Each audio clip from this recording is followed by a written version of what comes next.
महाराष्ट्रात विधानसभा निवडणूक घोषित झाल्यानंतर जशी जागा वाटपाची चर्चा झाली होती तशीच आणखी एका विषयाची चर्चा होती, ती म्हणजे मनोज जरांगे पाटील यांची.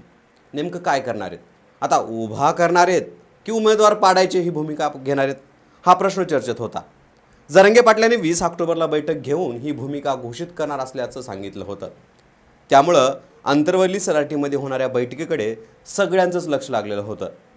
आता मनोज जरांगे पाटील यांनी आपली भूमिका जाहीर करत काही ठिकाणी लढणार आणि काही ठिकाणी पाडणार असं सांगितलं आहे.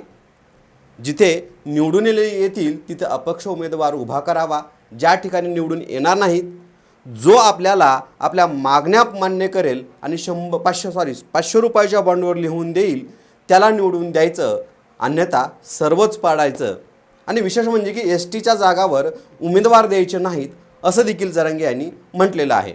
आता पण त्यांची भूमिका नक्की काय आहे, या भूमिकेतून त्यांनी कोणता डाव आखलाय आणि त्यांचे राजकीय परिणाम कसे होऊ शकतात हे सगळं आपण या व्हिडिओच्या माध्यमातून बघणार आहोत.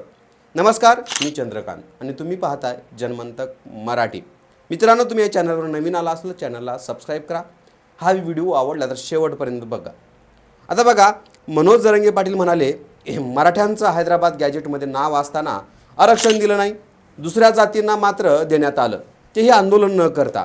मराठा कुणबी एक आहे, मराठ्यांना ओबीसीमधून आरक्षण द्या, सगेसोऱ्यांचा आदेश दिला नाही, शिंदे समितीला मुदतवाढ दिली नाही, शेतकऱ्यांना कर्जमाफी दिली नाही, हमीभाव दिला नाही, अनुदान दिलं नाही, वीज माफ दिली नाही आणि 1500 रुपये लाडक्या बहिणीला दिले. 15 जे ओबीसी जातींना मात्र आरक्षण दिलं, तेही आंदोलन न करता. मुस्लिमाला आरक्षण दिलं नाही. आता येड्यात निघायचं नाही आणि देशात इतिहास घडला पाहिजे. 100% मतदान झालं पाहिजे. आपल्याला संपवणाऱ्याला संपवायचं आहे. काहीही करून मराठ्यांना संपवू पाहणाऱ्याला संपवायचं आहे. कुणाच्या पैशाला बळी पडू नका, तुमचं मन विकू देऊ नका. मराठा मानेनं जगला पाहिजे. निवडणुकीच्या राजकारणात मान खाली होऊ देऊ नका. एकदा जर समाजाची प्रतिष्ठा गेली तर हजारो निवडणुका जरी आल्या तरी ती भरून निघणार नाही. समाजाचं पावित्र्य जपा, काहीही करा, पण समाज भरकुटू देऊ नका. यानंतर जरांगे पाटील यांनी उमेदवार उभा करायचं आहे अशाने हातवरी करा आणि ज्यांना वाटतं की उमेदवार उभा करायचे नाहीत त्यांनी हात वर करा असं सांगितलं. त्यानंतर ते म्हणाले, मी सुरुवातीला एक तुम्हाला महत्त्वाची गोष्ट सांगतो, ती जी गोष्ट समाजासाठी आहे आणि चांगली आहे. माझी निवडणुकीकडे जाण्याची अजिबात इच्छा नाही. आपण राजकारणात राहू नये ही माझं मत आहे. जर समजा उभा करायचे ठरले तर माझे काही प्रश्न आहेत. माझ्या समाजाचा लढा हा या नादामध्ये बंद पडला नाही पाहिजे. जर समाज खचला तर फार अवघड होऊ शकतं. महायुती आणि महाविकास आघाडी हे सख्खे मावस भाऊ आहेत. उभा राहणारे आणि पडणारे हे सख्खे मावस भाऊ आहेत. उभा करण्याचे तोटे सांगतो. आपण सीट उभा केले तर भाजप खुश होतो आणि सीट जर उभा नाही केल्या तर महाविकास आघाडी खुश होते. पण हे दोघंही आपल्याला आरक्षण देणार नाहीत. आता समजून घ्या, आपल्यावर जळणारे खूप मोठे समाज आहेत. प्रत्येक मतदारसंघात 1 लाख मतदान आहे. पराभूत झाल्यावर माझ्या समाजाचं काय करायचं याचं उत्तर मला समाजाकडून पाहिजे. समाज डोळ्यासमोर धरा, पक्षाचं बोलू नका, आंदोलन उघडं पडणार नाही याचा मला शब्द द्या. मंडळी, मी 30 ते 40 दिवस राजकारणात आहे असं ते म्हणाले. कारण जर काही यश अपयश आलं तर कुणाच्या चरणी समाजाच्या चरणी नतमस्तक होऊन सांगतो की तुम्हाला समाजापुढं उघडं होऊ देणार नाही. दोन्हीकडे लोक माझेच आहेत, मायबाप आहेत. आंदोलन उघडं पडल्यास माझी जात संपेल.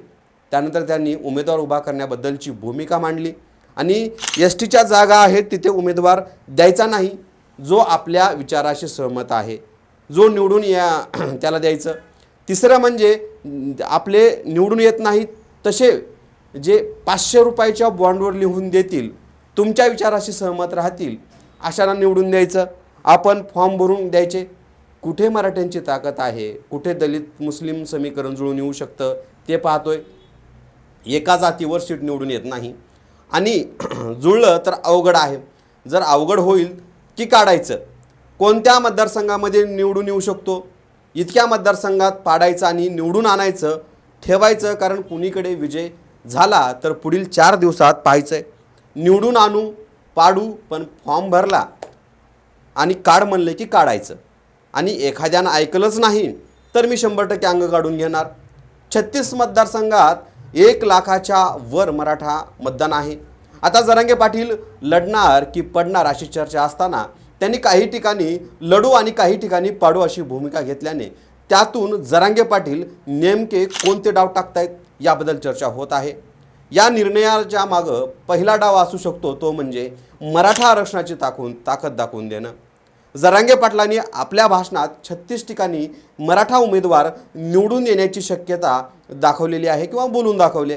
त्यातून स्पष्ट होणारी बाब म्हणजे किमान 36 ठिकाणी मनोज जरांगे पाटील म्हणजेच मराठवाड्यातल्या 36 ठिकाणी आपले उमेदवार उभा करून जरांगे आपली ताकद दाखवून देत असल्याचं बोललं जात आहे। महाराष्ट्राच्या राजकीय बोटीवर जरांगे यांनी स्वार होण्याचा निर्णय घेतलाय। आता ही बोट त्यांना दूरपर्यंत घेऊन जाणार आहे की तळाला घेऊन जाणार याचा निर्णय यंदाच्या विधानसभेत होऊ शकतो। या घडामोडीबद्दल तुम्हाला काय वाटतं? तुमच्या प्रतिक्रिया आमच्या कमेंट बॉक्समध्ये नक्की सांगा। हा मुद्दा हा विषय आवडला तर जनमंतकला सबस्क्राईब करा आणि पाहत राहा जनमंतक मराठी।